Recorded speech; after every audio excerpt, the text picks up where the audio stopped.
Devant le bracelet, s'il vous plaît, grandement.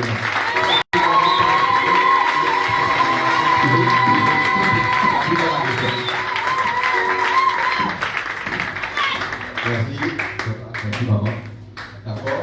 Je ne suis pas venu seul, il y a la présence avec moi du pasteur Christian Zengui et de l'apôtre Paul, de notre merveilleux homme de Dieu.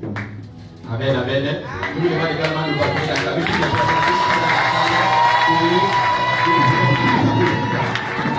Amen, amen. Waouh.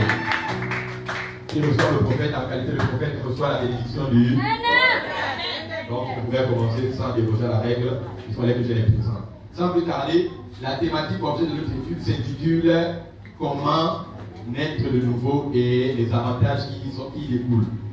Amen. Donc, hier, pour cela, nous avons défini ce que c'est la nouvelle naissance. Et nous avions dit que la nouvelle naissance, nous avons défini d'abord ce que c'est la mort spirituelle. Nous avions dit que la mort spirituelle était la déconnexion de l'esprit de l'homme avec l'esprit de Dieu. Nous avions dit que c'était le débranchement de l'âme de l'homme avec l'esprit de Dieu. C'était la séparation de l'homme d'avec Dieu. C'était le détachement de l'humanité d'avec la divinité. Amen, amen. Et le texte avec soutenu notre adresse était extrait du Pentateuque dans le livre de Genèse. Lorsque, dans son chapitre 3, à partir du verset 14-16, dans lequel dit, je cite, de Satan, Dieu a-t-il réellement dit que vous ne mangerez pas du fruit de l'arbre de la connaissance du bien et du mal? Car Dieu sait que si vous en mangez, vos yeux s'ouvriront et vous serez comme Dieu. Dis avec moi erreur. Je ne t'entends pas. Les démons t'entendent. Et Satan t'entend très bien. Erreur parce que l'homme était déjà comme Dieu. Donc, nous avions dit que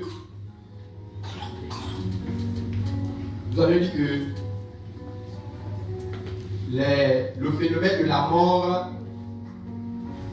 pouvait arriver à tout moment. J'avais pris une historicité de comment est-ce que la mort avait été envoyée 3 fois dans un village par son patron pour chercher un homme.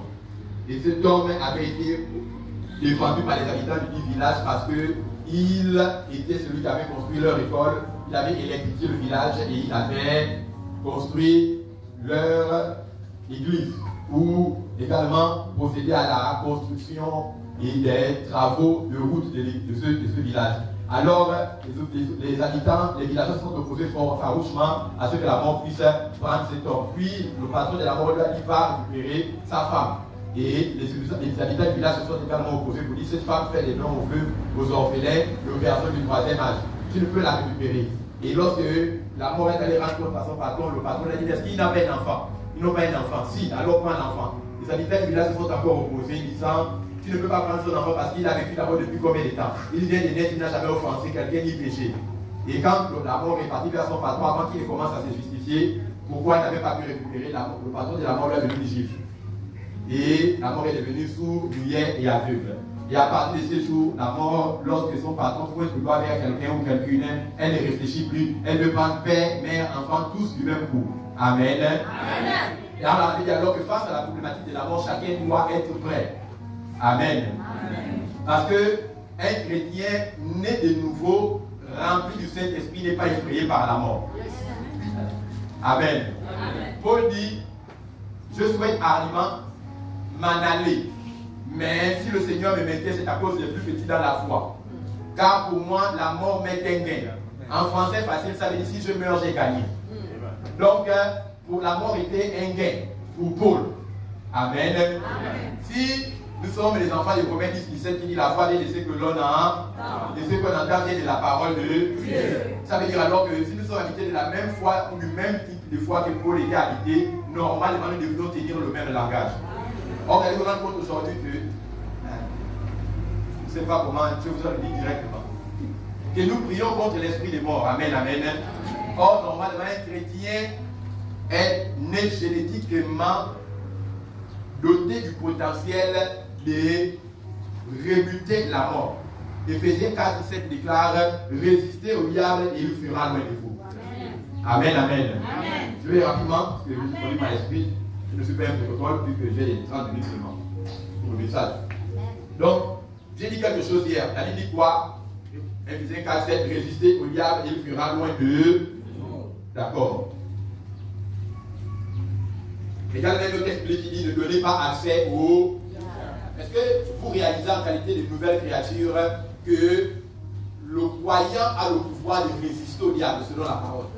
Amen. Et que le croyant a le pouvoir de donner accès au diable s'il le souhaite.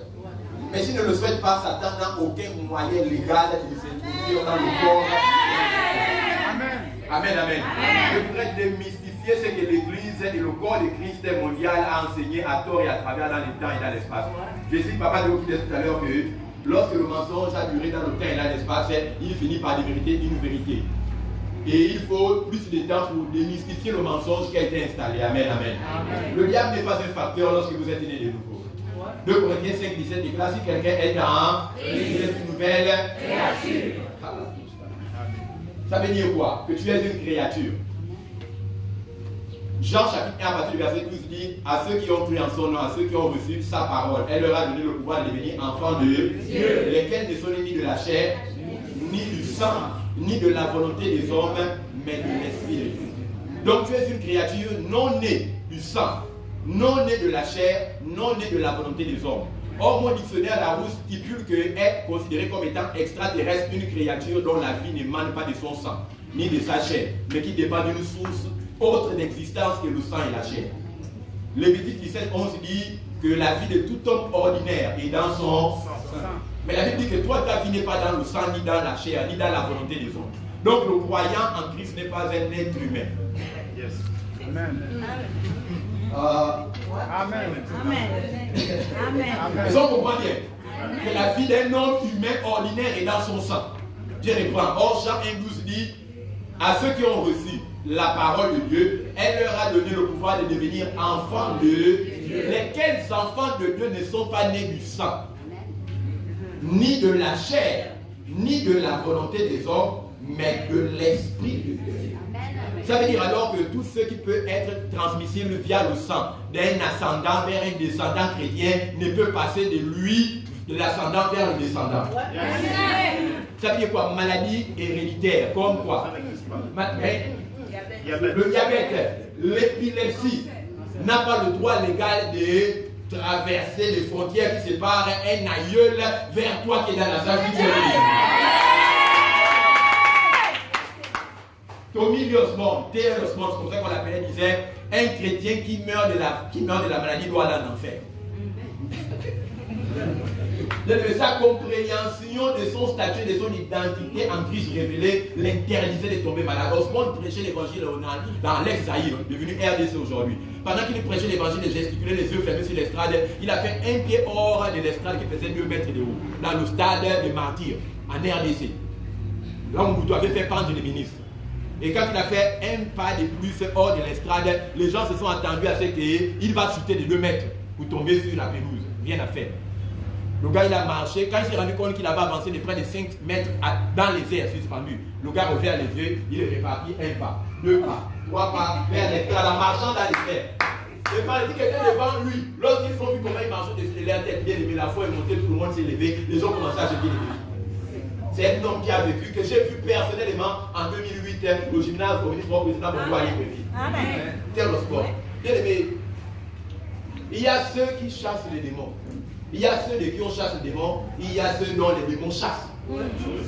Parce que tout endroit que la plante de leur pied foule, cet endroit devient leur possession territoriale. Amen. Je ne sais pas comment tu es venu dans cette salle cet après-midi, mais il y a un Dieu redoutable à moi. Par conséquent, la première vague va souffler. Tout ce qui est esprit contraire à la volonté de Dieu dans ton existence comme problème, malédiction, échec, non-accomplissement de question, dégage au nom de Jésus. Amen. Nous avons parlé de comment, nous parlons de comment naître de nouveau. Je vais rapidement introduire ça avant de commencer rapidement mon enseignement. J'ai dit hier, en substance, que je vais parler du positionnement du croyant. Je vais parler du positionnement du croyant dans la hiérarchie des entités spirituelles. J'ai dit quoi? Même aux auditeurs, j'ai dit que tu es une nouvelle créature. Rappelez-moi ça. Rappelez-moi une nouvelle créature. Après, je vais terminer ce que je vais dire maintenant. Tu es une nouvelle créature. Ça veut dire que tu n'es pas un être humain. Ok, je vais. C'est quoi? Oh. Amen. Tu es une nouvelle créature. Ok, je reprends. Tu commences là. Lorsque, à 4h35 du matin en Mandelette Rouge, le journal de la chaîne de télévision privée TV+, écrivait découverte d'une créature à Libreville, mystérieuse, d'une créature ayant une queue de poisson et une partie supérieure des femmes. On a vu sur les réseaux sociaux à l'époque, et on avait vu, même dans les photos, une sirène. Amen, amen. On n'a pas appelé découverte d'un être humain ayant la queue de poisson et une partie supérieure des femmes. On a dit découverte d'une créature. Or, 2 Corinthiens 5, 17 dit si quelqu'un est en Christ, il est une nouvelle créature. Dis avec moi, je suis une créature. Donc, tu es une créature, tu n'es pas un être humain. Si la terre, il y a les uns, les autres, il y a les etc. Vous n'avez pas la même valeur. Les musulmans, un adage, ils disent les moutons se promènent ensemble, mais n'ont pas la même valeur le jour de la tabasse. Vous savez que là où nous sommes là, il y a les croyants, il y a les soi-disant croyants, il y a les incrédules. Il y a les hommes naturels, il y a les hommes charnels, il y a les hommes spirituels. Nous sommes tous ensemble, là, nous disons amen, mais nous n'avons pas le même degré de lumière. Nous n'avons pas le même degré. La Bible dit que de ces anges vivants et de ces serviteurs des flammes de feu. Ça veut dire que certains sont des lumières, d'autres sont des flammes de feu. Amen, amen. Vous avez compris, il y a même certains qui sont des anges. La Bible dit, Apocalypse chapitre 1, à partir du verset 1, écrit un message de l'Éternel à Jésus-Christ qui transmet la parole à l'ange pour les 7 pasteurs de l'église d'Asie mineure orientale. Amen, amen. Ça veut dire que les anges, quand il était question ici, c'était des êtres humains. C'est dans la Bible, amen.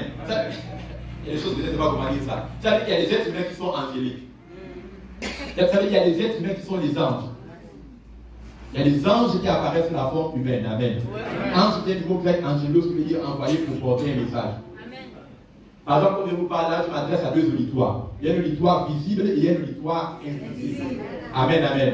Tout à l'heure, je vais inviter les gens de l'auditoire invisible, c'est-à-dire ceux qui sont là, à pouvoir faire leur entrée dans la salle. Amen, amen. Ça va être compliqué. Prépare-toi. Attrape bien ton siège. Ce ne sont pas venus pour nous amuser. Amen. Amen. Ton problème là, tu vas le laisser ici. Tu vas le parler libre. Donc, je vais parler premièrement du positionnement du chrétien dans la hiérarchie des entités spirituelles. Premièrement, nous avons ce qu'on appelle, j'ai dit quelque chose la dernière fois, c'est que nous avons ce qu'on appelle la Trinité, qui n'est pas un nom biblique, mais qui existe. J'ai dit que Jésus est le Père en création, le Fils en rédemption, le Saint-Esprit en régénération. Mais parce que vous allez voir que les Genèse Apocalypse n'existe pas le mot Trinité. Pourquoi? Parce que le Père, le Fils et le Saint-Esprit ne seraient pas complets sans le chrétien. Parce que le chrétien est le cœur de Dieu. Ça veut dire que sans le chrétien, Dieu n'a pas son sens d'existence. Amen, amen. Amen. Dieu est Dieu parce que tu es là. Sans toi, il n'est pas Dieu. Amen. Pour qu'il y ait un adoré, il faudrait qu'il y ait un adorateur. Pour qu'il y ait un sauveur, il faudrait qu'il y ait un sauvé. Pour qu'il y ait guérison, il faudrait qu'il y ait maladie. Pour qu'il y ait résurrection des morts, il faudrait qu'il y ait décès. Est-ce que tout le monde comprend un peu? C'est-à-dire que l'attribut du Dieu créateur se manifeste seulement parce qu'il y a une créature. C'est pourquoi je ne m'adresse pas à des êtres humains aujourd'hui, mais je m'adresse à des créatures de Dieu. Amen, amen. Là, tu dois connaître ta position hiérarchique dans l'organigramme des entités spirituelles. Donc, il y a la Trinité. La Trinité, c'est le Père, le Fils et le Saint-Esprit. J'ai dit, il est le Père en création, le Fils en rédemption, le Saint-Esprit en régénération et une nouvelle créature en manifestation. Jésus, la dimension du Père, est Dieu au-dessus de nous. Jésus, la dimension du Fils, est Dieu Emmanuel avec nous. Et Jésus, la dimension du Saint-Esprit, est Dieu en nous. Et Jésus, la dimension de la nouvelle créature, est Dieu se manifestant au travers de nous. Est-ce que tu comprends un peu les points? Donc, il y a le Père, le Fils et le Saint-Esprit qui sont une seule et même personne. Il n'y a pas 3 dieux, mais il y a un seul Dieu en 3 seuls. Ou il y a encore un seul Dieu manifesté sous 3 fonctions. Après Dieu, il y a ce qu'on appelle... Non, je vais commencer du bas vers le haut. Amen. Il y a ce qu'on appelle les anges. Les anges normaux, ou encore les anges humains. Ce sont les anges qui apparaissent dans ces mondes sous la forme humaine. Ça veut dire que lorsque vous êtes en contact d'eux ou en leur présence, vous ne ressentez pas la présence de Dieu, vous ne ressentez pas l'onction. Amen. Amen. Ces anges-là ne sont pas vêtus de lumière. Ils n'ont pas d'aile. Ces anges-là révèlent la forme humaine. Et ces anges-là n'utilisent pas de savon ni le gel pour se laver, parce qu'ils ne se lavent jamais. Leur corps n'a pas d'os et leur veine n'a pas de sang à l'intérieur. Amen, amen. Amen. Est-ce que tu me comprends un peu? S'il vous plaît, si vous voyez, je vais trop rapidement, tu donnes un amen bien. Amen. Dis tout, révérend. Donc, ces anges-là n'ont pas de sang dans leur veine, ils n'ont pas d'os dans leur corps. Ils ne se lavent également pas. Ils ont le même type de corps qu'avait Jésus à la résurrection. Amen, amen. Amen. Ces anges-là pratiquent l'agriculture. Et ils peuvent manger la nourriture que mangent les hommes. Par exemple, au nombre de ces anges, on peut citer par exemple ce qu'on appelle les fils de Dieu. On voit par exemple dans Job chapitre 1 à partir du verset, je crois, 22, que Dieu avait une réunion au ciel. Et avec les fils de Dieu, il a dit que Satan est venu. Amen. Amen. C'est également le même type dans Genèse chapitre 6 à partir de son verset. Elle a dit que les fils de Dieu ont vu que les filles des hommes étaient belles, ils sont descendus pour s'accoupler avec elles. Et ils ont de là naquirent les géants de la mythologie grecque. Zeus, donc Zeus, Persée, Poséidon, le dieu de la mer, le dieu Triton. Hein, tout le monde comprend de quoi les questions, non? Voilà, donc le mari, si roi de la sirène des eaux qu'on appelle Manuwata. On n'a pas le temps. Peut-être que le thème me permettra de parler en profondeur d'un certain nombre de choses. Amen, amen. Dans ce monde des vieux, vous devez comprendre le milieu dans lequel vous fonctionnez. Amen, amen. Je vais vous parler de beaucoup de choses. Notre pays est assez particulier. C'est pourquoi je donne l'importance à des tels moments. Pourquoi? Parce que même quand vous regardez la superficie géographique du Gabon, vous allez vous rendre compte que moins d'une bannière, la superficie du Gabon n'a pas diminué. Sur 266 667 km². Or, dans les 266 667 000 km², vous allez vous rendre compte que 266, ça fait combien? 2, 6, 6, 667. Il y a un 6 et Amen, amen. Ça fait combien de 6? Ça fait 3, 6. Ça veut dire que la superficie du Gabon n'est pas une superficie calculée, mais une superficie imposée. Dans les 266 667 km², il y a 666 à l'intérieur. Amen, amen. Vous allez même voir que la poisson, ils sont directs. Ils sont directs. On se tait, amen, amen. Venez manger inversé. Puis manger, vous allez voir. Il y a beaucoup de choses que je vais vous parler, amen. C'est fermé, c'est parce que je ne vais pas. On va venir mettre pas ici en même temps. Bref, donc, de quoi je parlais tout à l'heure? De quoi il parlait tout à l'heure? Les anges, on est à quel ange? Les fils de Dieu. Amen, amen. Voilà, après les fils de Dieu, il y a les anges qu'on appelle les anges gardiens. Ces anges-là ressemblent à celui qu'ils gardent. Par exemple, dans Apocalypse chapitre 1 à partir du verset 1 à 3, on se dit que c'est Jésus qui a apparu à Jean. Or, ce n'est pas Jésus qui a apparu à Jean. La Bible dit que ses yeux sont comme des flammes de feu. Son visage comme le soleil dans son aspect zénith. De ses yeux sort, de sa bouche sort une épée qui juge les nations. Ses cheveux sont blancs comme la laine, comme la neige. Il est revêtu d'un vêtement blanc et il est marqué sur sa poitrine de mystère. Ses pieds sont semblables à des mireilles ardents chauffés dans une fournaise. Amen, amen. On dit le message de Dieu qu'il a révélé à Jésus-Christ. Jésus-Christ l'a révélé à son ange et l'ange l'a transmis à Jean. Mais quand Jean voit l'ange, Jean veut se prosterner devant l'ange parce qu'il pense, parce que l'ange ressemble à Jésus. L'ange lui dit ne te prosterne pas, il ne m'adore pas car je suis seulement un serviteur comme toi. Donc les anges gardiens ressemblent à celui qu'il garde, il protège. Ça fait combien de types d'anges? 2. Je vais parler des anges humains ou les anges normaux. Amen, amen. Ils sont toujours dans la position hiérarchique par rapport aux anges. Ensuite, il y a ce qu'on appelle, il y a les fils de Dieu, il y a les anges gardiens, et puis il y a ce qu'on appelle les esprits ministrants. Les Hébreux chapitre 1 à partir du verset 11. La Bible dit les anges ne sont-ils pas les serviteurs envoyés par Dieu auprès de ceux qui doivent hériter le salut? Ne sont-ils pas les esprits envoyés par Dieu pour ministrer auprès de ceux qui doivent hériter le salut? On appelle ces anges les esprits ministrants. Puis il y a ce qu'on appelle les chanteurs célestes.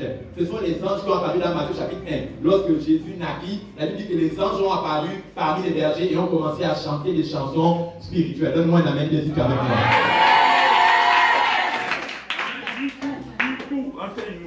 Amen. Amen. Toute la gloire à Jésus-Christ. Amen.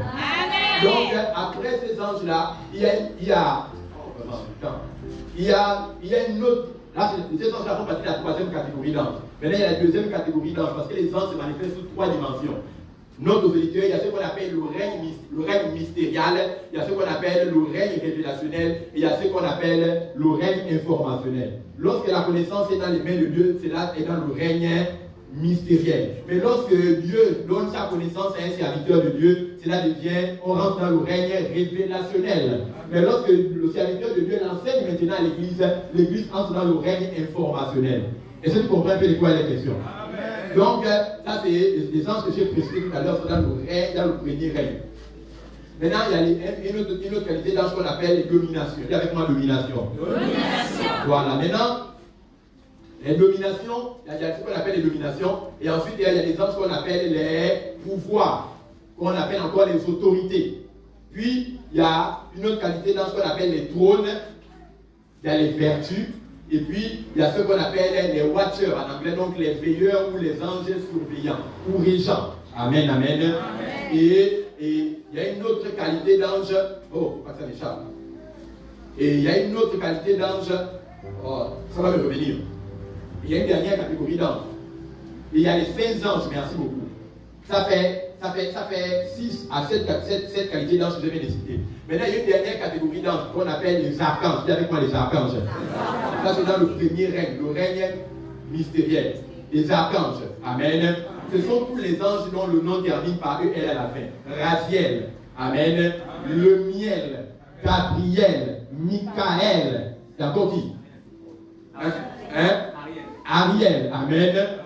Voilà, donc ce sont les anges dont les noms terminent par E. Oh, parle bien, E. Je ne t'entends pas, faites tout. EL, voilà. Le EL, ça veut dire quoi? EL, ça veut dire normalement, 11. Dieu a donné les noms de ces anges, tous les archanges dont les noms terminent par EL prophétiquement. Pourquoi? Parce que Michael, elle veut dire quoi? Quand on dit elle, ça veut dire quoi? Quand on dit Elohim, quand on dit El Shaddai, amen. Le E, elle veut dire quoi? Ça veut dire l'éternel. On est quand même d'accord avec ça, non? Amen. Amen. Il est puissant, guerrier, fort dans les combats. Jéhovah est son nom, El Shaddai, amen, amen. Donc El Shaddai veut dire l'éternel qui combat, amen. Voilà, donc le E, elle veut dire éternel. Donc quand on dit Michael, ça veut dire Mika qui est éternellement avec Dieu, amen. Quand on dit Gabriel, ça veut dire l'ange Gabriel qui serait et qui demeurait avec Dieu éternel. Maintenant, quand on dit Lucie, qui est aussi un archange, on ne termine pas par EL, mais termine par ER. Ça veut dire quoi? Lucifer, l'ange qui sera avec Dieu pendant une ère seulement et non éternellement comme les autres. Est-ce que tu vois un peu de quoi la question? Donc Dieu, par conviction prophétique, savait que Lucifer ne sera avec lui que pendant une ère, mais que Gabriel, Michael serait avec lui éternellement. Or, éternel également veut dire 11, comme je disais, de l'anglais vers le français qui veut dire 23 heures. Amen, amen, parce que 11 veut dire 11 en français, et 11 normalement veut dire 23 heures. Or, 23 heures, c'est l'heure qui vient avant la dernière heure avant minuit. Donc ces anges-là seraient fidèles à Dieu et lui serait loyal jusqu'à ce que l'enlèvement se produise. Est-ce que vous comprenez un peu de quoi les questions? Donc les archanges sont les anges chargés de pouvoir porter des messages directement du trône de Dieu à l'humanité. Amen, amen. Ensuite, après les archanges, il y a ce qu'on appelle les séraphins. Il y a avec moi séraphins. Il y a ce qu'on appelle les chérubins. Et après, il y a ce qu'on appelle les principautés. C'est 14 classes d'anges. Amen, amen. Il y a également ce qu'on appelle les princes des lumières, les princes du monde des lumières. Amen, amen. Donc voilà, les séraphins ont 6 ailes. Ce sont les anges qui sont chargés d'adorer Dieu. Et ensuite, les chérubins ont 4 ailes. Amen. Ce sont les anges Ces anges ont une particularité autant pour moi. Ils protègent et gardent l'autorité et l'intégrité de Dieu. Ils portent le tipoï de Dieu ou le trône de Dieu. Amen. Ces anges font la sécurité rapprochée, la garde rapprochée de Dieu. Ils ont le pouvoir de tuer même les êtres humains. Amen, amen. Donc, voici un peu les 14 classes d'anges. Maintenant, les 14 classes d'anges divins que je viens de citer là ont également leurs adversaires qui sont 14 classes d'anges sataniques. Donc, on fait 14 plus 14, ça fait combien? Ça fait 28. Amen, amen. Ça fait 28. Ça veut dire qu'il y a alors les archanges. Allons-y ensemble, il y a les archanges. Quand je parle, il faut noter aussi que j'ai dit là, ça se trouve pas à l'heure, c'est seulement moi. Ça veut dire que je parle non pas pour vous, mais je parle pour les générations futures. Ça veut dire que c'est un investissement que je suis en train de faire. Je serai quand je suis en train de parler. Amen.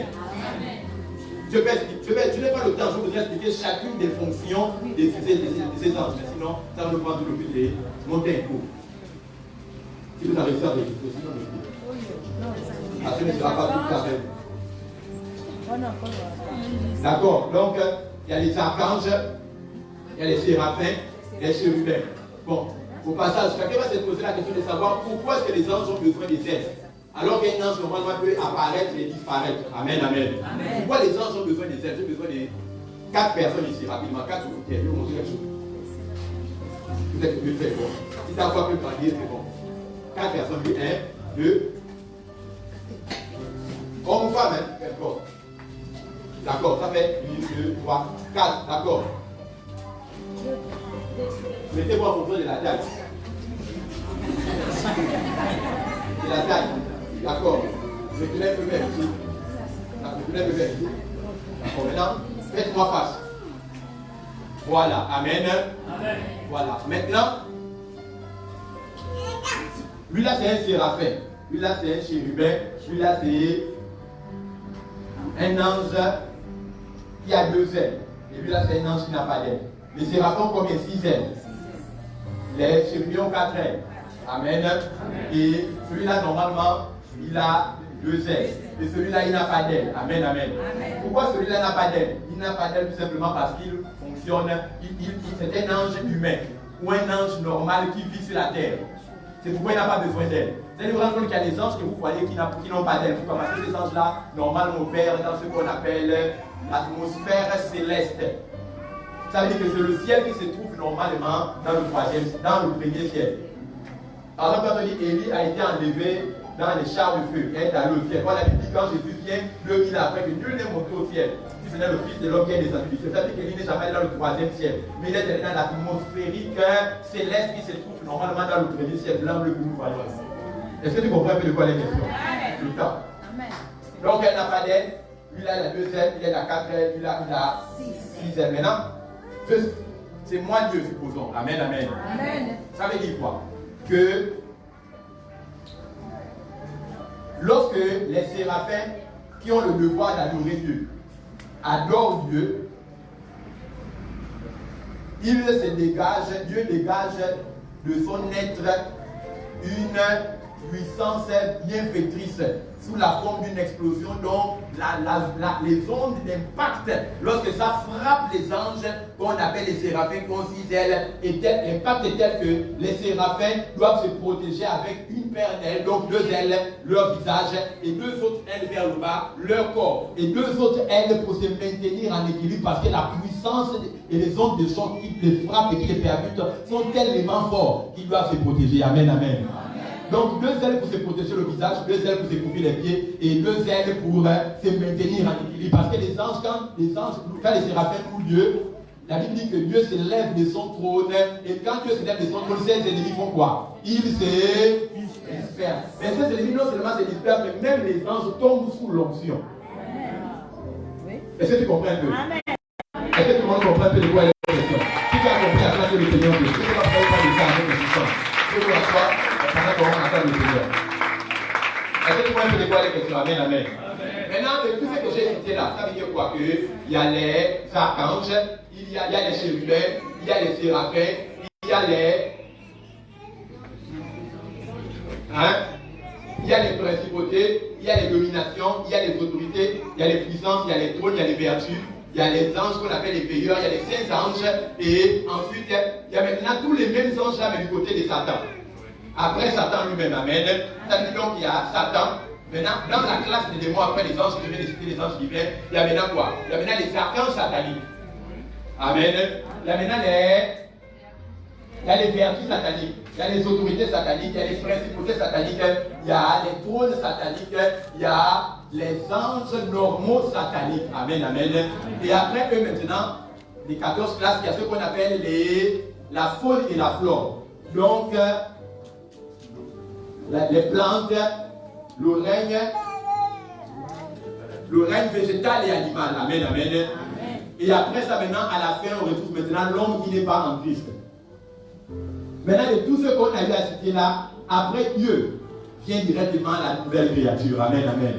Et tout le reste qu'on vient de citer là comme anges, ils sont en bas de toi et moi.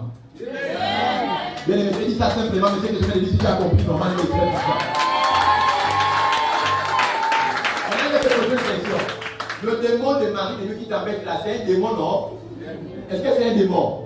Ça veut dire qu'un démon de Marie de nuit, qui était un esprit du monde kabbalistique de Tito, donc le monde de Sirène, était un démon qui occupe à peu près la 27e position dans la hiérarchie des entités spirituelles. Ça veut dire qu'entre les chrétiens, la nouvelle créature et ces démons, il y a 27 grades qui les séparent.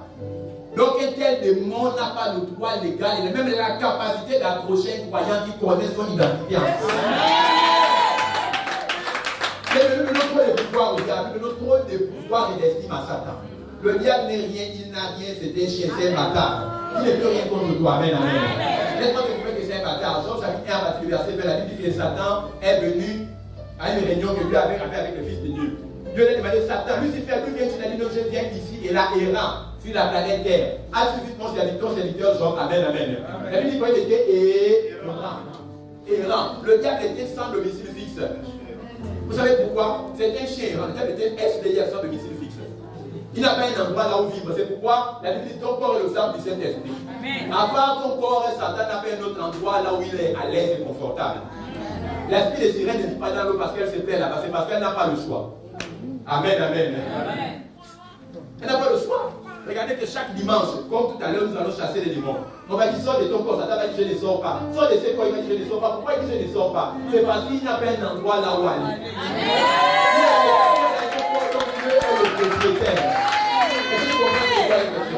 La première chose pour laquelle je dis que le diable n'est rien, c'est un chien, c'est un veau, il ne peut rien contre toi, c'est que, bien aimé, toi quand tu as péché, tu as fait l'adultère, la fornication, le vol, le mensonge, les critiques, l'avortement. Toi et le bar, c'était ton pied, mon pied. Toi et la cigarette, c'était comme l'homme avec son ombre. Amen, amen. Tous ces péchés-là, quand tu as péché, quand Satan t'a dit amen, amen. C'est comme en fait, devenu même la vérité pour toi. C'est comme tu l'es quand tu m'as fait les gars, lorsque tu as commis tous ces péchés et que tu t'es séparé de la présence de Dieu, tu as estimé que l'affaire était tellement grave qu'il n'a même pas eu confiance à ses anges les plus loyaux. Mais Dieu a décidé de s'envoyer lui-même dans le corps de Jésus pour venir te racheter.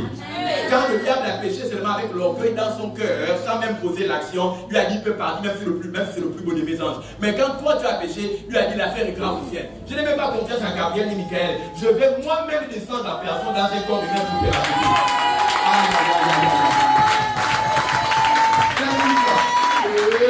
Tu as plus fait de la valeur aux yeux de Dieu vis-à-vis de Satan. Amen, amen. Tu as également plus de la valeur aux yeux de Dieu que Dieu a de la valeur pour Jésus, son Fils unique. Je veux dire que tu comptes plus aux yeux de Dieu que Jésus compte aux yeux de Dieu. Jean 3,16, Dieu a tant aimé le monde qu'il a donné son Fils unique avec qui quiconque croit en lui n'est. Ok, Dieu a tant aimé le monde. Quand on parle du monde ici, il s'agit des mondains. Donc Dieu a tant aimé les mondains qu'il a sacrifié son Fils unique pour t'avoir seulement toi.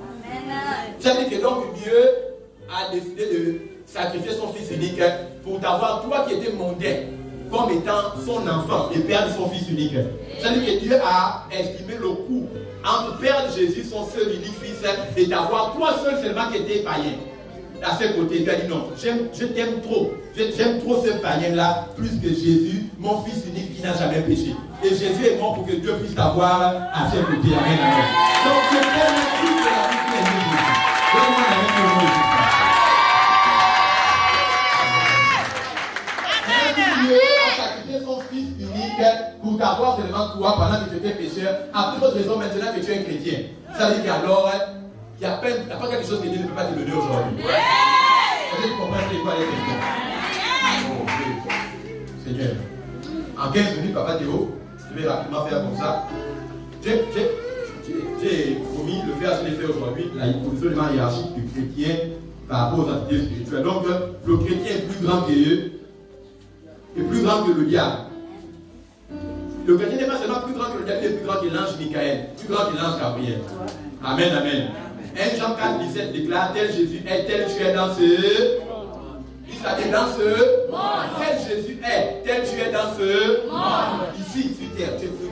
On a dit que, Éphésiens 2, que Satan est le prince de ce monde des ténèbres. On a dit que 1 Jean 4, le 4 du chrétien, donc, que plus grand est en toi que celui qui est dans le monde. Plus grand est en toi que celui qui est dans le monde. Qui est dans le monde? Qui est dans le monde?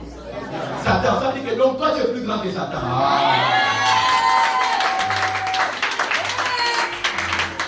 Amen, amen. Hébreux 1,14. Les anges ne sont-ils pas des serviteurs envoyés par Dieu pour exercer un ministère favorable auprès de ceux qui doivent hériter le salut? Donc les anges sont quoi? Tes serviteurs. C'est établi. Ça veut dire que donc là où tu es là, tu es plus grand que les anges. Tant bien les anges divins que les anges satanés démoniaques. Tous ils sont affectés. Je ne suis pas n'importe qui. Éphésiens chapitre 3 à partir du verset 10 dit que ne savez-vous pas que vous croyants, vous jugerez le monde et vous jugerez les démons. Éphésiens 3:10. Amen, amen. Éphésiens 3:10. Dieu jugera Israël. Jésus jugera son église, mais les croyants jugeront Satan, les démons et tous les païens qui ont rejeté la nouvelle dispensation de l'évangile de grâce. Ça veut dire qu'au ciel, celui que tu avais forcé de venir à l'église là, qui a rejeté le salut, au ciel c'est toi-même qui vas le juger pour dire, tu te rappelles comment je t'avais appelé, non? Tu te rappelles comment j'avais fait le suivi? Tu te rappelles comment j'avais invité à le ministère de la grâce et de la justice, tu avais refusé, maintenant toi, va en enfer. Ce n'est pas Dieu qui va juger les païens, c'est nous qui allons les juger. Éphésiens 3:10. Amen. Et mais tu as du pouvoir. Amen. Ok. Vous doutez, Genèse chapitre 2. La Bible dit que Dieu mit le fruit de l'arbre de la... Dieu planta le fruit de l'arbre de la connaissance du bien et du mal dans le jardin d'Éden. Et de venir dans la présence de Dieu. Il y avait également le fruit de l'arbre de vie. Il y avait combien d'arbres? Quelqu'un m'a dit, mais pasteur, pourquoi Dieu a-t-il positionné le fruit de l'arbre de la connaissance du bien et du mal dans le jardin d'Éden? Et il a placé l'homme et la femme là, sachant très bien qu'ils mangeraient de ces fruits de l'arbre de la connaissance du bien et du mal. Est-ce que tu n'es pas l'auteur des problèmes que nous avons aujourd'hui? Si. Dieu a positionné le fruit de l'arbre de la connaissance du bien et du mal dans le jardin d'Éden pour que Adam et Ève puissent en manger. Sauf qu'ils en ont mangé plus tôt que prévu. Dieu a positionné le fruit de l'arbre de la connaissance du bien et du mal dans le jardin d'Éden pour que Adam et Ève en mangent. Mais ils en ont mangé plus tôt que prévu. Dieu a positionné cela pour qu'ils en mangent parce que Dieu voulait que Adam et Ève aient, en mangeant le fruit de l'arbre de la connaissance du bien et du mal, la connaissance du bien et du mal nécessaire pour juger Satan, les démons et les rebelles hommes qui avaient subi Satan selon le bien et le mal qu'ils auraient fait sur terre. Est-ce que tu comprends un peu? Amen. Donc, ça veut dire que le fruit de l'arbre de la connaissance du bien et du mal a été disposé dans le jardin d'Éden pour que Dieu puisse, pour que l'homme puisse en manger pour juger Satan, les démons et les hommes qui ont suivi le diable selon le bien et le mal qu'ils ont fait. Parce qu'un homme qui connaît le bien et le mal peut juger un autre homme selon le bien et le mal qu'il a commis. Amen. Amen.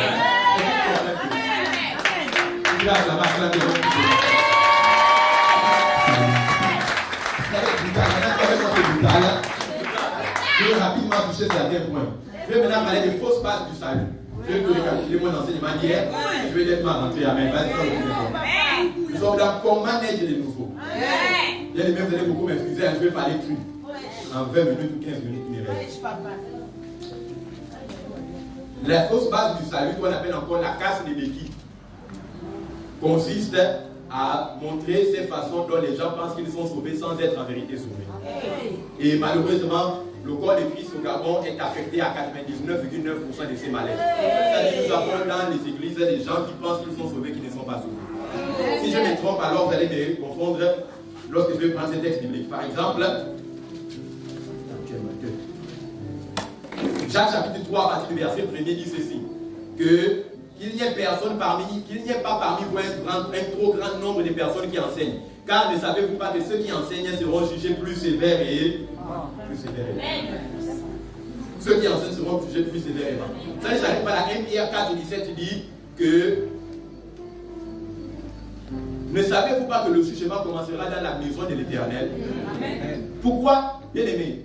La Bible dit au Romains 8 que ceux qu'il a prédestinés depuis la fondation du monde, il les a appelés. Ceux qu'il a appelés, les a justifiés. Ceux qu'il a justifiés, les a glorifiés.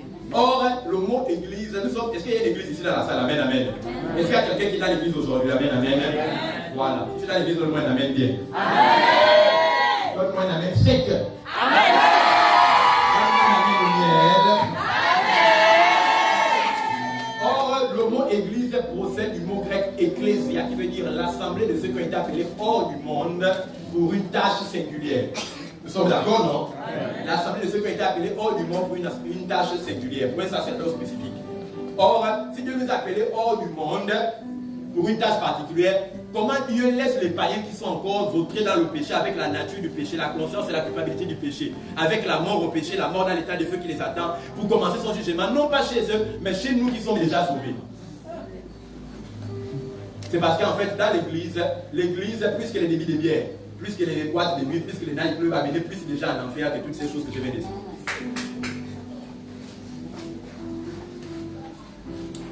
Amen. Amen. Donc voici par exemple quelques signes de fausses bases du salut. Par exemple, vous allez voir le prédicateur prêche et pendant qu'il prêche, il dit maintenant,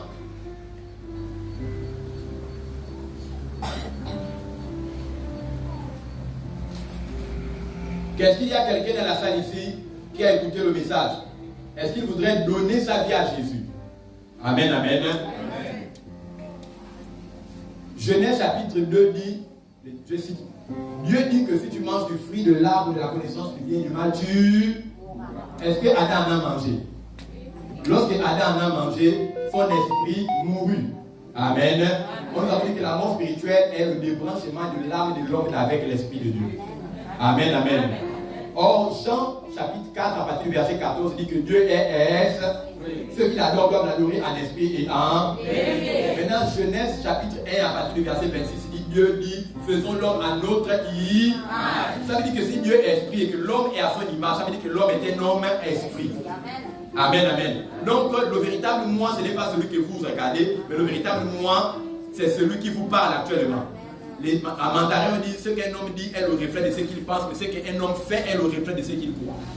Ça veut dire que pour connaître quelqu'un, il faut écouter ses paroles. Amen, amen. 5 minutes prophétiquement vous permet de pouvoir révéler la nature d'un individu caché. Amen, amen. Ça, c'est d'autres. Ça, c'est comment les pôles prophétiques, il y en a 43. On n'a pas le temps de parler de ça. Donc, l'esprit de l'homme qui était mort devait être réanimé. Amen, amen. Maintenant, Éphésiens 2 dit nous étions ennemis de Dieu. Éphésiens 2, 1, nous étions ennemis de Dieu par nos offenses. Nous étions morts par nos iniquités. Donc, quand Adam et Ève ont mangé le fruit de l'arbre de la connaissance du bien et du mal, leur esprit a été débranché de la prise qui les générait en vie éternelle. Maintenant, Genèse chapitre 5, verset 3 nous dit que Adam fut créé à l'image de Dieu, mais Adam procréa Caïn, Abel et Seth à son image à lui. Or, Acte 17, 26 dit que Dieu a voulu que tout homme naisse d'un même sang. Ça veut dire que Dieu aurait voulu que Adam puisse faire des enfants avant de manger le fruit de l'arbre de la connaissance du bien et du mal. Pour que ces enfants soient à l'image et à la ressemblance de Dieu comme lui. Mais Adam a choisi de manger d'abord le fruit de l'arbre de la connaissance du bien et du mal et de faire les enfants après qu'ils soient séparés de la présence de Dieu. Donc ces enfants sont nés avec la nature du péché que Adam leur avait transmis dans leur sang. Lévitique 17, 11 dit la vie de tout homme est dans son. Ça veut dire que quand Adam et Ève se sont rencontrés sexuellement, ils ont engendré des fils qui avaient une âme perverse, qui avaient une âme séparée de Dieu, donc une âme morte et un cœur corrompu. Est-ce que nous sommes d'accord jusqu'à présent? D'accord. Maintenant, si Éphésiens 2 dit que nous étions morts par nos offenses, qu'avec moi nous étions morts par nos offenses. Nous étions morts par nos offenses. Comment? Et que le prédicateur te dise que pour que tu naisses de nouveau, tu dois donner ta vie à Jésus. Comment alors un homme qui est mort spirituellement peut donner à Jésus une vie qu'il n'a pas d'abord au début? Dis avec moi, fausse base du salut. Quelqu'un qui est mort spirituellement ne peut pas donner à Jésus une vie spirituelle qu'il n'a pas d'abord au début. Amen. Ça veut dire que si on vous a dit que c'est cela par lequel vous êtes né de nouveau, vous n'avez jamais été né de nouveau. Ça commence à devenir bizarre. Les gens sont bizarres dans la salle. Amen, amen. Deuxième chose, il y a beaucoup, je vais vous apprendre comme ça, il y a tellement.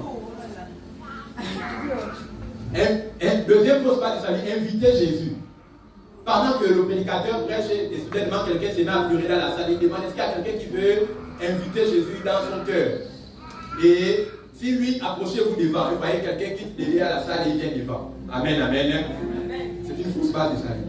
Jean chapitre 1, la Bible dit à ceux qui ont cru en son nom, à ceux qui ont reçu la parole leur a donné le pouvoir de devenir enfants de Dieu, lesquels ne sont ni de la chair, ni du sang, ni de la volonté de l'homme. Ok.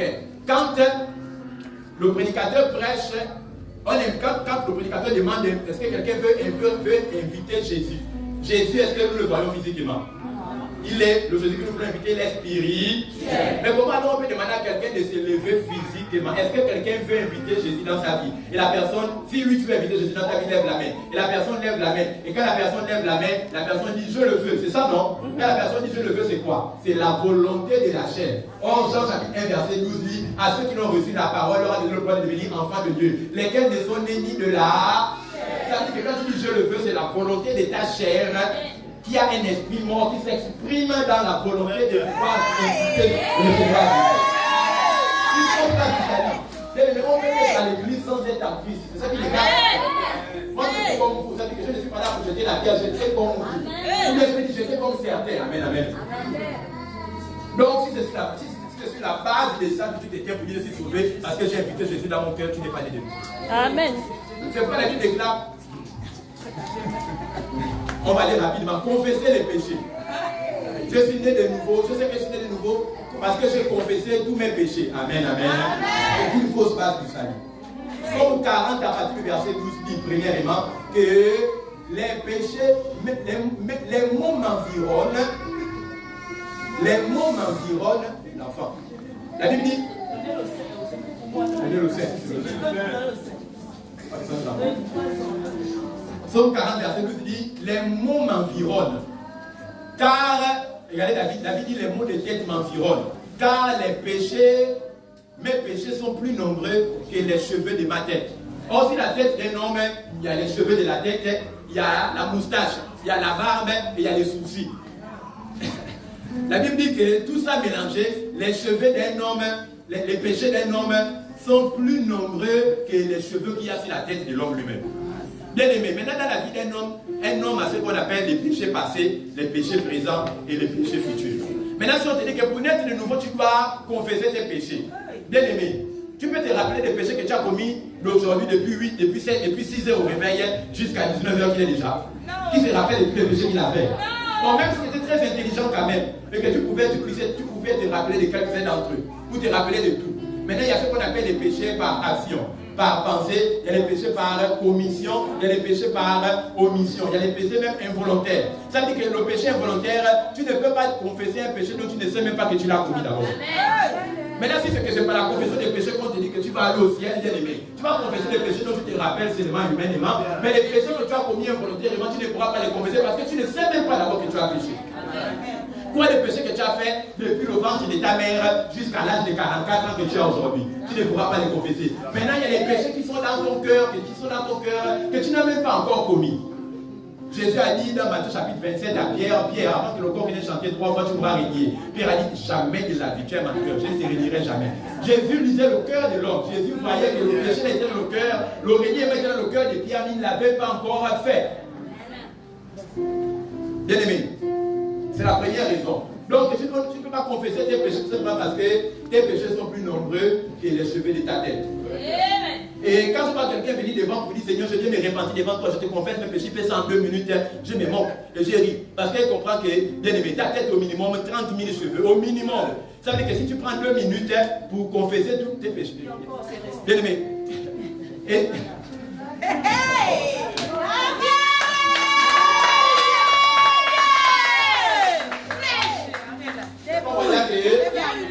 Est-ce qu'on va dire que notre pays va à la dérive en termes d'évangile?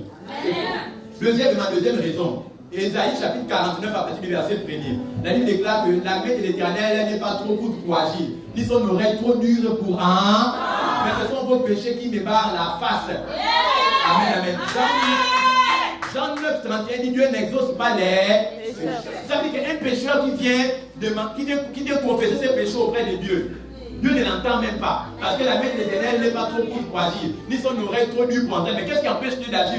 Qu'est-ce qui empêche Dieu de le pardonner? C'est le fait qu'il soit même un pécheur. Parce que Jean 9, 31, Dieu n'exauce pas les pécheurs. Donc ça veut dire que si c'est par la confession des péchés qu'on t'a enseigné que tu dois aller au ciel, c'est faux. Amen. Il n'y a aucun endroit dans la Bible qui enseigne ça. Amen.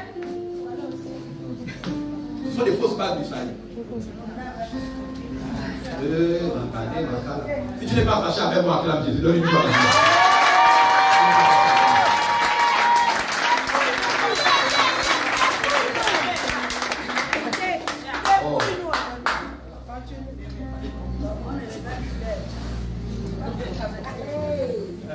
Nous sommes là pour la vie éternelle. Hein? Nous sommes là pour la vie éternelle. Quatrième fausse base du salut, reconnaître Jésus comme étant son Seigneur, son Sauveur, son Père et son Papa. C'est une fausse base du salut. Non, j'ai répondu. Ben, les attitudes des gens m'amènent à reformuler. Reconnaître Jésus comme son Seigneur, son Sauveur, son Père et son Papa. C'est une fausse base du salut. Je vous explique. Mesdames et messieurs, je ne connais pas dire pour gentil. Donc je vais limiter ça comme ça. Mesdames et messieurs, imaginons que vous sortiez le matin de chez vous pour effectuer quelques courses au grand marché des grands villages. Donc, imaginez que vous sortiez de chez vous pour effectuer quelques courses au grand marché des grands villages. Et pendant que vous êtes en plein dans le marché, une jeune fille s'approche de vous et vous attrape par la main. Vous attrape la robe si vous êtes une femme. Et vous dites, Tantine, quand je t'ai vu, une fois m'a dit que tu étais ma mère. Dites-moi, qui parmi vous prend cet enfant, l'amène à la maison comme son enfant? Non, répondez bien. Personne. Pourquoi? Vous allez faire quoi? Vous allez faire quoi? Vous allez chercher ses parents, aller au commissariat de police le plus près, déclarer la perte de l'enfant pour que les policiers puissent rechercher les parents de l'origine de l'enfant. Amen, amen. Mais pourquoi vous n'allez pas reconnaître l'enfant? Tout simplement parce que ce n'est pas l'enfant qui reconnaît ses parents. Mais c'est les parents, lorsqu'ils sont engendrés, qui reconnaissent leur enfant. Est-ce que c'est votre enfant qui va à la mairie déclarer son acte de naissance? Jamais. Jamais. Mais c'est les parents qui ont engendré l'enfant qui vont reconnaître l'enfant en lui faisant un certificat d'acte de naissance. Hébreux 13 nous dit ceci, que ce que Dieu aime, il les châtie. Et il frappe de la verge ceux qui les reconnaissent pour fils. Amen. Qui reconnaît pour fils ses enfants? C'est Dieu. Donc c'est Dieu qui reconnaît ses enfants. Ce n'est pas l'enfant qui reconnaît son père.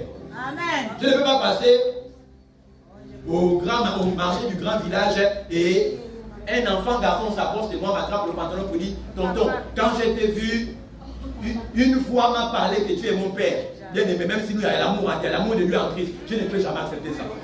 Je vais prendre l'enfant là, maintenant au commissariat de police. Pourquoi? Parce que ce n'est pas l'enfant qui reconnaît son père. Si j'ai engendré, je dois retrouver mes caractéristiques dans mon enfant et le reconnaître à la mairie. Amen. Donc ce n'est pas l'enfant qui reconnaît le père, mais c'est le père qui reconnaît son enfant. Amen. Donc un chrétien ne peut pas s'auto-proclamer enfant de Dieu quand il n'est pas rentré par la bonne porte.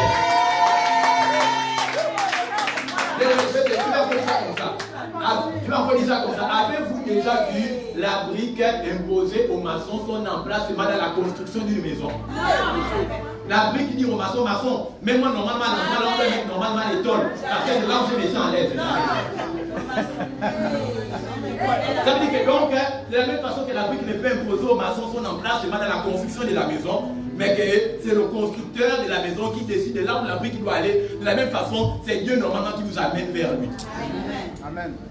On ne peut pas venir devant donner sa vie à Jésus avec les pieds physiques quand normalement Dieu est spirituel. Même vous ne pouvez pas dire un petit problème.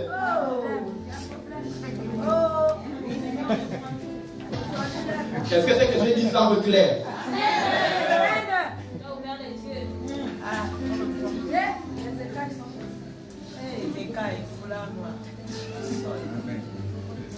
Donne une acclamation à Jésus-Christ.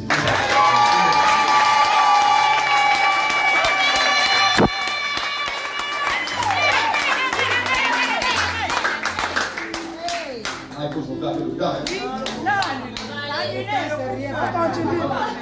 Donnez-moi l'heure. Non, il n'y a pas l'heure. 41. Est-ce que quelqu'un aime la parole? On continue.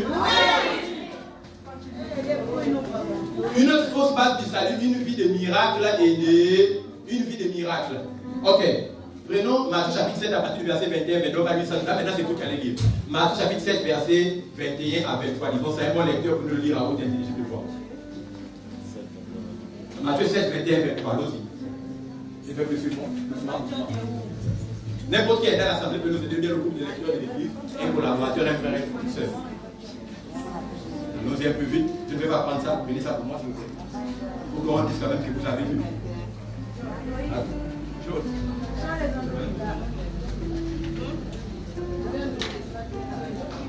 Matthieu 7, verset 21.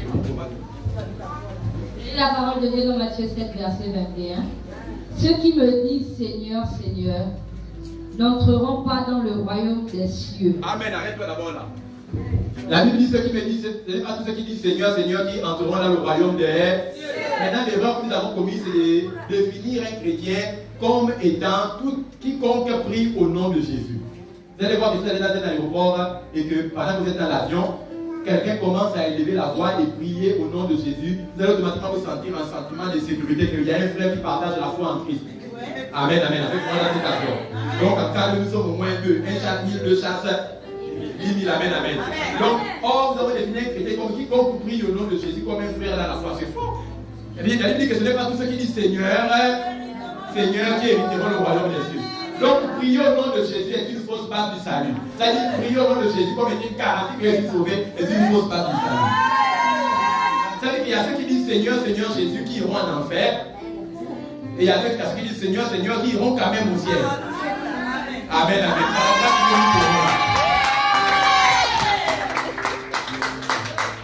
Le thème c'est comment naître de comment naître. Il faut d'abord montrer comment on n'est pas de nouveau. Quand vous faites une formation bancaire, vous allez voir que l'on peut sur un billet, sur une somme de 10 millions, on peut mettre 20 billets de faux 10 000. De manière assez conforme avec ce que vous touchez des vrais billets. Quand vous touchez le faux, vous avez tout ça là. Amen, amen, c'est ça non? Vous allez comme ça dire comment Jésus sauve, il faut montrer d'abord comment Jésus ne sauve pas. Malheureusement ici au Gabon, on nous a montré comment Jésus ne sauve pas. Continue maman.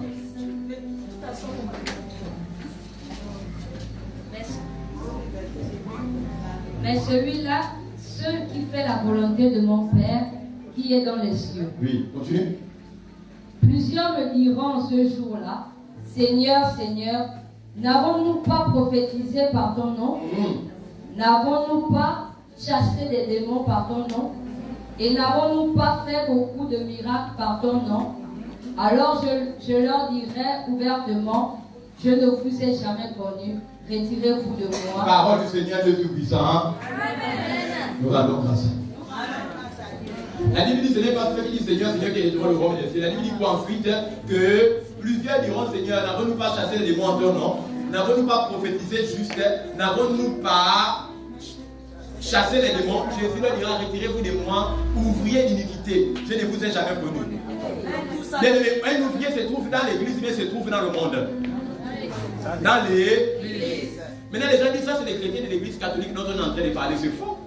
Parce que les catholiques, même dans le renouveau charismatique, ne font pas des services prophétiques. Ça veut dire bien près avec la soutane, il y a quelqu'un dans la salle ici, je te vois avec le pantalon bleu, la chemise rouge, avec la cravate, on s'appelle Mumba. Amen, amen. Ça veut dire que le prêtre fait ça. Ça veut dire qu'on ne parle pas de l'église catholique ici. Mais quelles sont les églises qui font ça?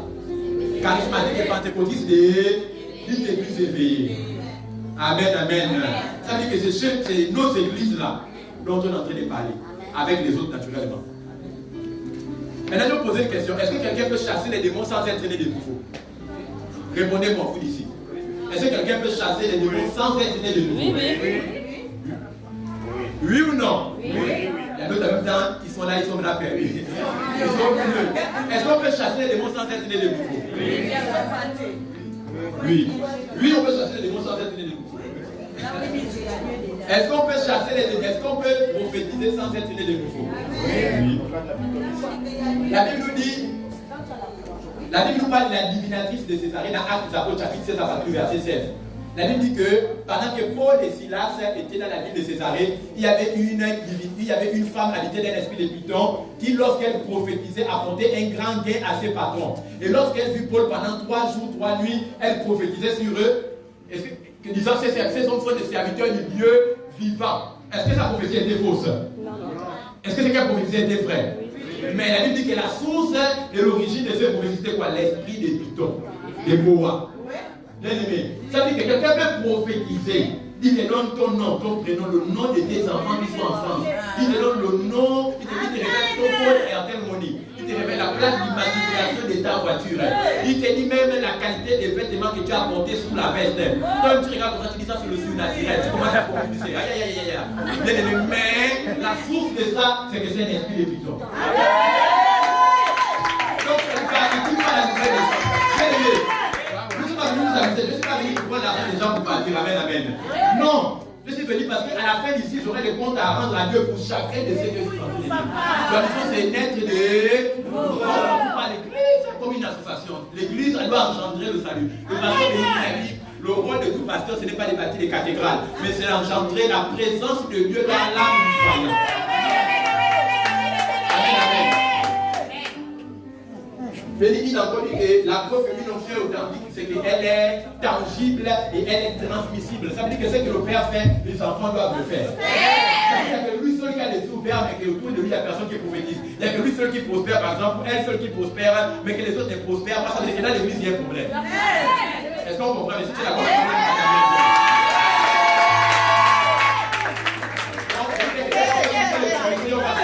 Dieu va guérir les malades, mais le plus important c'est le salut. Amen. Les miracles sont une mauvaise base d'appui de notre salut. Je prends un exemple. Un fidèle de mon église, par exemple, fait un accident de voiture et lors de l'accident, il se coupe un bras. Et lorsqu'on l'amène à moi, j'ai pris pour lui et le demi-bras qui s'était coupé pendant l'accident repousse. Miracle, les gens sont étonnés, stupéfaits. Venez voir, jamais vu. Je vais encourager, les pasteurs vont encourager les fidèles à aller faire la publicité du miracle qui s'est passé. Amen, amen. Et on va ramener quelqu'un d'autre, une femme qui a un cancer. Et quand on va ramener une femme qui a un cancer, le même pasteur va prier pour elle et la personne va mourir du cancer. La foi des gens va se casser. Ils vont dire, oh, Dieu n'est plus dans l'église là. Amen. Parce qu'avant, le pasteur priait pour les gens, les bras qui étaient coupés poussaient. Maintenant, aujourd'hui, il prie pour les cancéreux ne sont pas guéris. Amen. Parce que la foi des gens est bâtie sur la puissance éphémère. Les gens ne vont sortir de l'église lorsqu'ils ne voient pas les manifestations.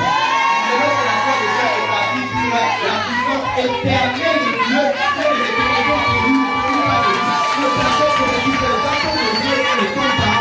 Les gens resteront à l'église.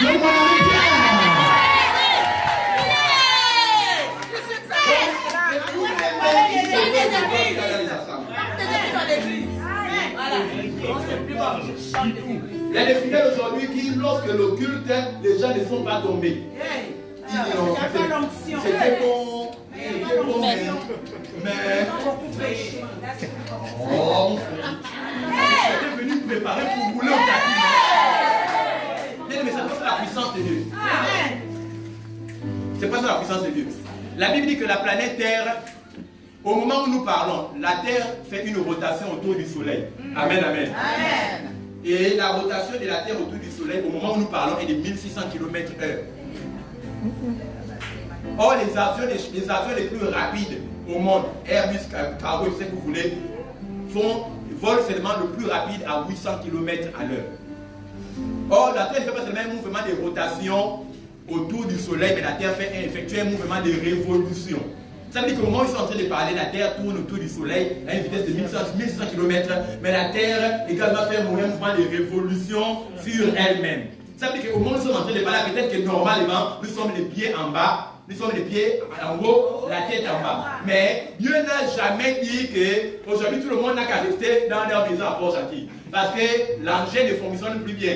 Pour des raisons d'entretien, la machine qui permet à la Terre de rester suspendue dans le néant et de tourner autour du soleil et de tourner sur elle-même, à tel point qu'au moment où nous parlons, peut-être ma tête normalement et en bas et mes pieds sont en haut et gaspillés. La terre se maintient elle-même depuis le début jusqu'à la fin aujourd'hui. Pourquoi? Parce que c'est un miracle qui cause la puissance éternelle de Dieu. Mais Lazare a été ressuscité par Jésus. Est-ce que Lazare est vivant aujourd'hui? Lazare a remort.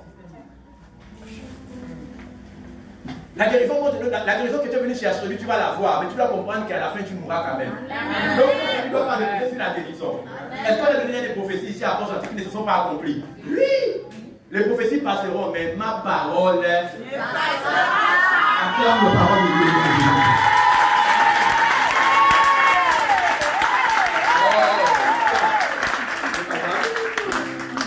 Maintenant, une vie de miracle ne garantit pas le salut. Amen, amen. Rien du tout. J'ai demandé, est-ce qu'on peut chasser les démons sans être de nouveau? Répondez-moi. Oui. Quelqu'un peut chasser les démons sans être de nouveau? Est-ce qu'on peut guérir les malades sans être né de nouveau? Amen, amen. Est-ce qu'on peut profiter sans être né de nouveau? Oui. Amen, amen. Jésus lui-même, maintenant, une autre fausse base, c'est de parler en langue. Quelqu'un dit, comment tu sais que tu es né de nouveau? Moi, je sais que je suis né de nouveau parce que je parle la langue. C'est faux. Dieu te l'a dit ça. Je parle la langue est le signe extérieur du Saint-Esprit. Je parle la langue et que je suis né de nouveau. Jésus a parlé en langue, écoutez, il n'était pas né de nouveau. Talita Koumi, ce qui signifie jeune fille, lève-toi. C'est ça, non? La Bible dit qu'il a pris par la main. Tout le monde, qui a déjà entendu ça dans la Bible? C'est dans le passage. Qui a déjà entendu ça dans la Bible? Lorsqu'il a prié pour la fille de Jairus, qui avait 12 ans, Jésus a dit Talita Koumi. La Bible dit entre parenthèses, ce qui signifie. On dit ce qui signifie parce que c'était traduit. Il parlait dans un langage que les gens ne comprenaient pas. Mais la Bible dit que Jésus n'était pas né de nouveau. Colossiens chapitre 1 à partir du verset 15. La Bible dit que Jésus est le premier né d'entre les morts. Jésus est né de nouveau quand? Lorsqu'il est ressuscité dans les morts le 3e jour. Or, Jésus qui n'était pas né de nouveau a chassé les démons. Il a pris la salive, mêlé à la boue et il a créé les yeux. Il a purifié les lépreux. Il a fait pousser les pieds des estropiés. Il a dit Lazare sort. Le 4e jour, Lazare est sorti. Le gars n'était pas né de nouveau. Elia, lama sabachthani sur la croix. Caïphe était présent, le souverain sacrificateur. Caïphe parlait l'araméen. Il parlait l'hébreu. Amen, amen. Correctement. Caïphe demande, qu'est-ce qu'il dit? Est-ce qu'il est en train d'appeler Élie pour venir le délivrer sur la croix?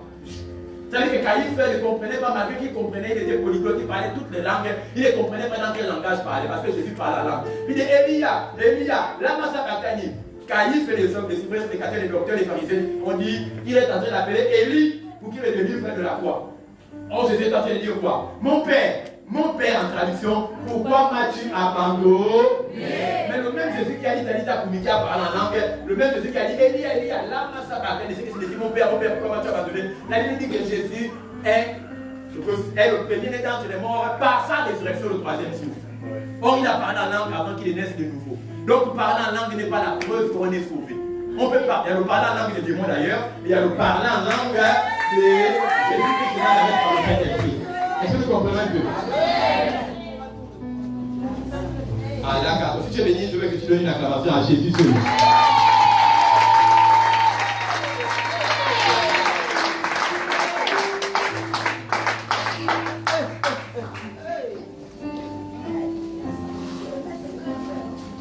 Bon, on va sauter. Une fausse base du salut. J'ai vu, pasteur, j'étais debout, j'avais les yeux, j'étais debout en train de prier. J'avais les yeux fermés lorsque soudainement, j'ai vu un ange du Seigneur.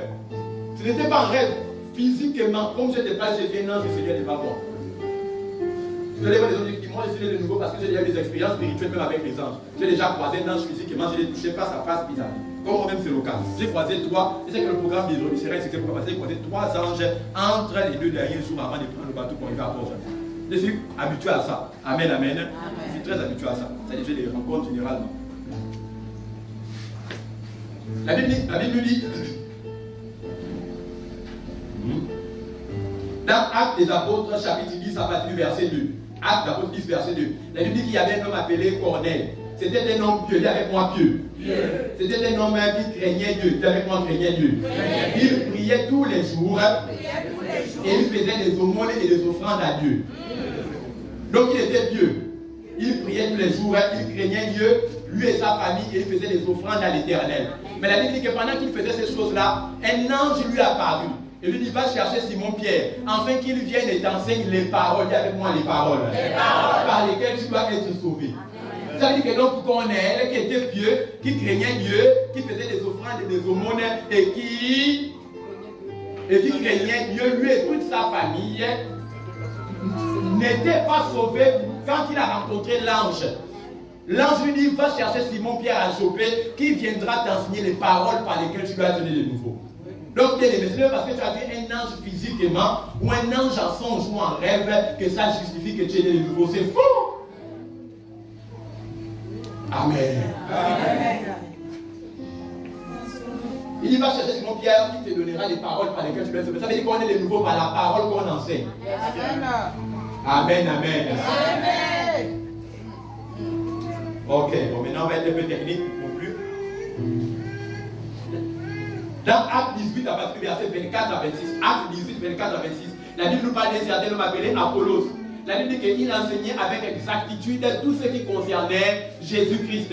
Il prêchait le baptême des gens. Et la Bible dit qu'il était éloquent et versé dans les Écritures, respecté parmi tous les saints. Mais la Bible dit que Paul et Silas, Aquilas et Priscille l'entendurent et ils virent qu'il n'était pas sauvé ni de nouveau. Ils le prirent avec lui en privé et l'enseignèrent plus exactement les voies par lesquelles il devait être sauvé. Donc ça veut dire que quelqu'un peut être leader d'une congrégation, pasteur d'une assemblée de 5000 personnes, mais pourtant lui-même, il n'est pas né. La Bible dit qu'Apollos enseignait avec exactitude tout ce qui concernait Jésus. Bien aimé, si tu connais la parole avec exactitude, tu iras en enfer. Il faut connaître la parole plus exactement pour aller au ciel. Amen, amen. Dis avec moi, je suis un succès. Je suis un succès ordonné par Dieu pour triompher. Non, est-ce que tu crois en cela? Amen, amen. Amen, amen, ne provoque pas ce que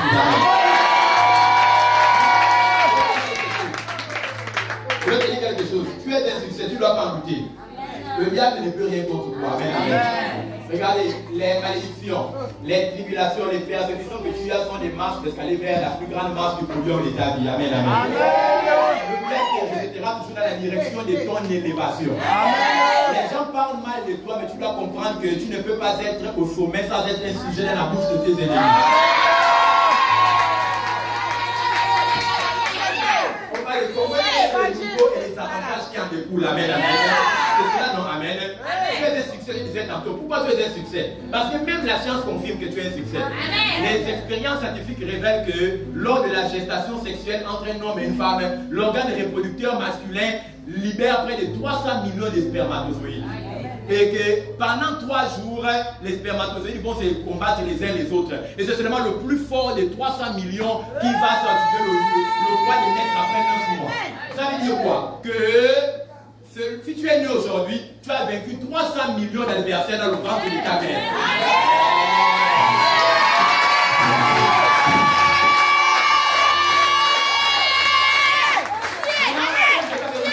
Qu'est-ce que ça veut dire? Que si tu as vaincu 300 millions d'adversaires pendant que tu étais encore dans le ventre de ta mère, au même état, ce n'est pas les 2 ou 3 sorciers de ton petit quartier de ta famille. Est-ce qu'il y en a qui peut chiffrer le diable cette fois?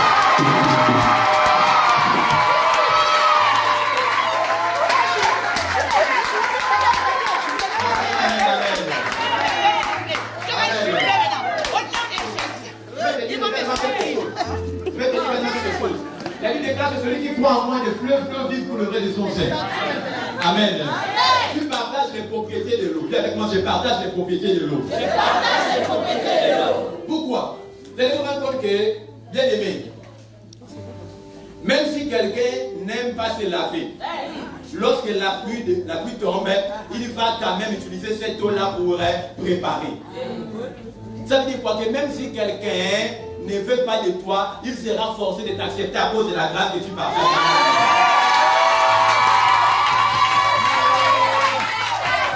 Amen.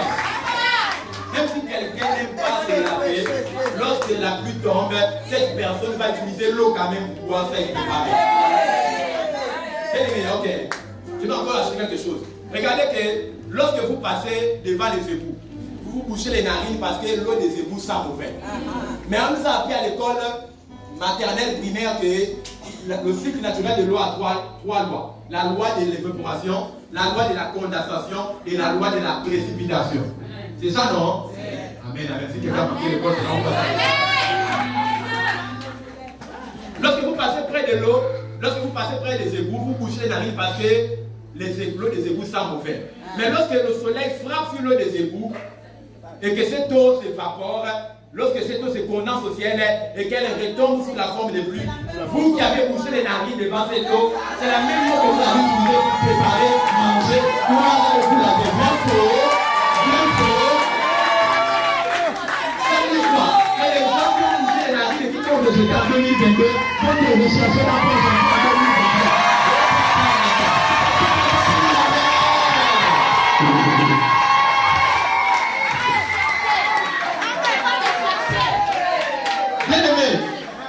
Je ne sais pas la force du sorcier qui t'avait maudit. Peut-être qu'un sorcier s'est mis à genoux pour te maudire, pour dire tant que lui il vit, toi tu ne réussiras pas. Par les pouvoirs qui m'ont été conférés par le ciel sous l'onction de la direction de l'homme de la maison, moi aussi je me mets à genoux pour te bénir maintenant au nom de Jésus-Christ.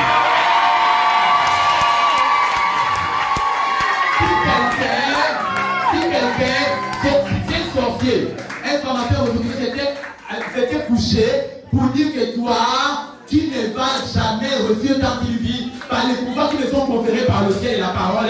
Moi aussi, je me couche pour déclarer ta bénédiction au nom de Jésus-Christ.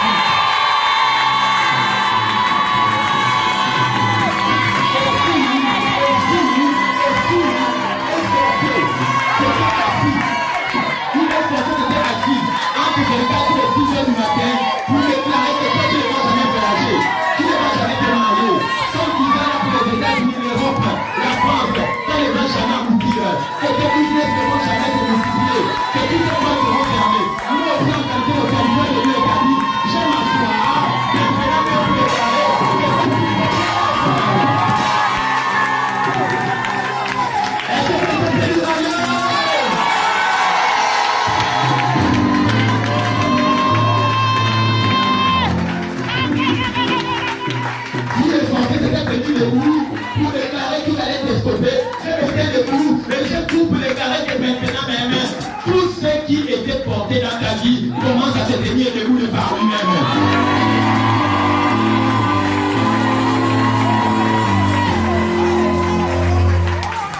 Tout ce qui était porté dans ta vie commence à se tenir debout aujourd'hui.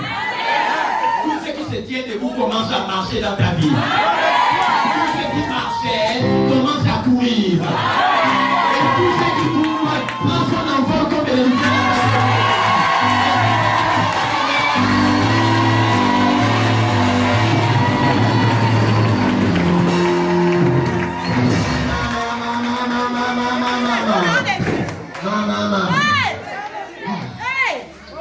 On va t'arrêter là pour aujourd'hui. Amen, amen. Est-ce qu'il y a des malades dans la salle? S'il y a des malades, levez-vous. Si ça ne vous pas de faveur, j'ai beaucoup tiré dans la parole, mais la parole n'a pas fait. Levez-vous, levez-vous. On va continuer maintenant. Est-ce qu'il y a des malades dans la salle? Oui.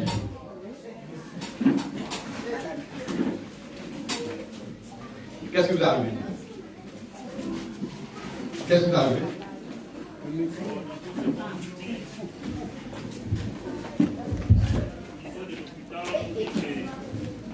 niveau de l'hôpital, on parle d'un microbe. Et sinon, quand ça a commencé, ça n'a pas commencé comme un microbe. Justement, une bosse. Une bosse? Oui. Un micro que tu as gratté? Il n'a pas gratté. Non. Tu n'as pas gratté. On va commencer comme ça. Non, comme ça. Amen. Est-ce que quelqu'un croit que Jésus-Christ est puissant?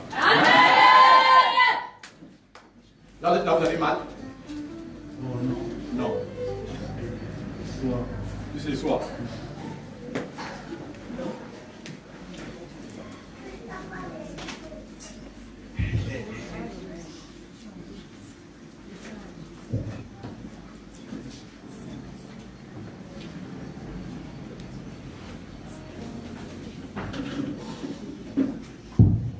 Au nom de Jésus-Christ.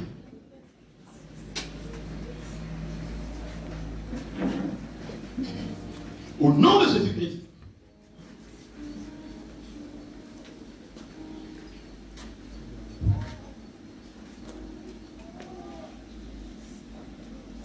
Amen. Amen. Laisse-le le pied.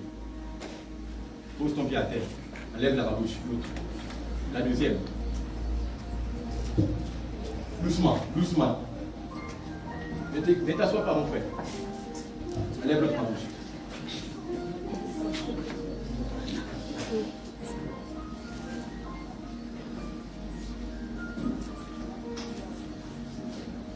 Au nom de Jésus-Christ.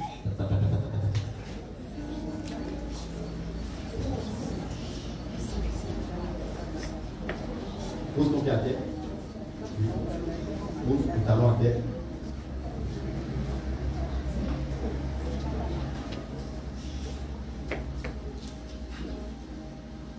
Au nom de Jésus.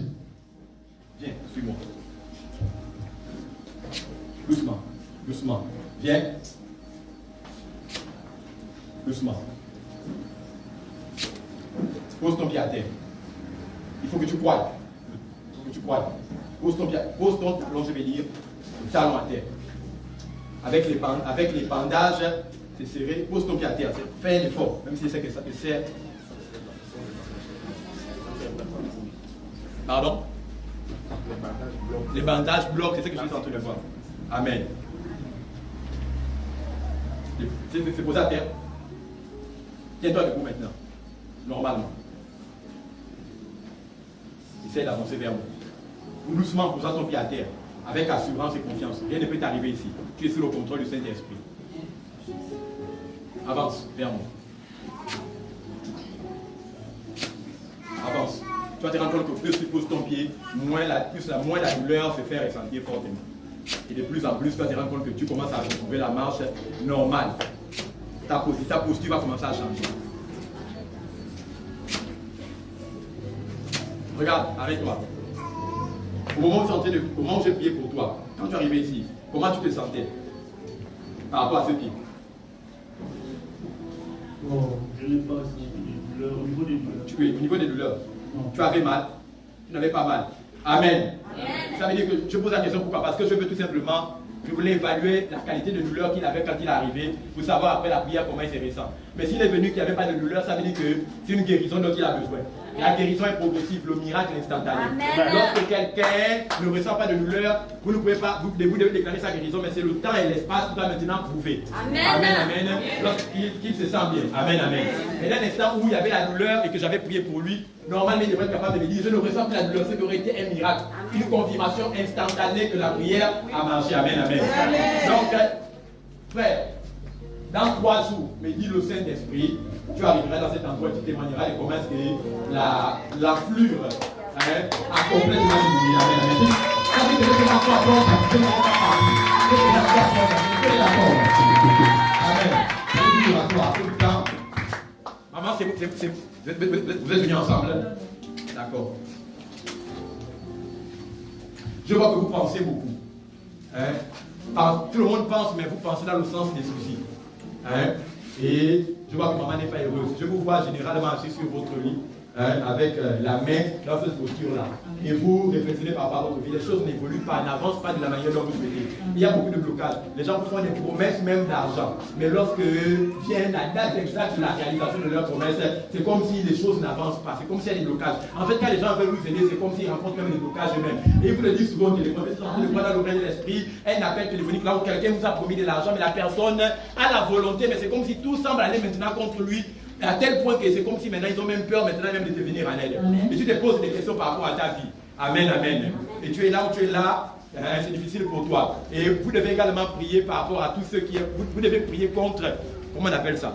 Je vois des visions que je dois interpréter, je cherche le mot exact. C'est-à-dire que vous devez prier, passez-moi l'expression, tout le monde comprend que c'est ce que Dieu me montre que je suis en train de dire. Amen, amen. Ça veut dire que je vois également que vous devez prier contre tout ce qui est irritation. C'est-à-dire au niveau de la peau, c'est-à-dire que des fois ça gratte, des choses comme ça, et la constipation, c'est-à-dire que vous avez des problèmes pour aller faire les selles. Est-ce que ce que je suis en train de dire c'est faux? Amen. Amen veut dire quoi? Ça dit. Non, ça c'est vrai, parce que le pasteur, Exode 23 dit tu ne mentiras pas devant l'Éternel. Est-ce que ce que je suis en train de dire c'est vrai? C'est vrai. Est-ce que vous confirmez que ce que je dis là, je ne me trompe pas? Vous ne vous trompez On pas. ne s'est pas arrangé. Est-ce qu'on s'est déjà vu avant aujourd'hui? Non, pas. C'est quelqu'un qui est revenu dans votre église? Ah oui. Vous aussi, c'est la première fois que vous le voyez. Est-ce qu'on peut acclamer le Seigneur Jésus? C'est qu'on n'a pas besoin de casser la tête. Quand vous êtes né de nouveau, vous connaissez le futur dans le présent. Amen, amen. Ça fait partie des prérogatives qui relèvent du fait que vous connaissez votre identité en Christ. Ce que je suis en train de faire là, je peux faire ça pour n'importe qui. Je n'ai pas besoin de casser la tête. N'importe qui. Ça, avec toute modestie, en commençant du premier batteur jusqu'au dernier de la salle. Même les enfants. Ce n'est pas compliqué. C'est-à-dire que là aussi, là, je n'ai pas envie de scandaliser les gens. Je peux dire certaines choses qui sont bibliques, mais qui peut-être vont frustrer la sensibilité de certaines personnes. Amen, amen. Pendant que je parle de cet esprit, me demande de vous dire que vos finances sont relâchées au nom de Jésus-Christ.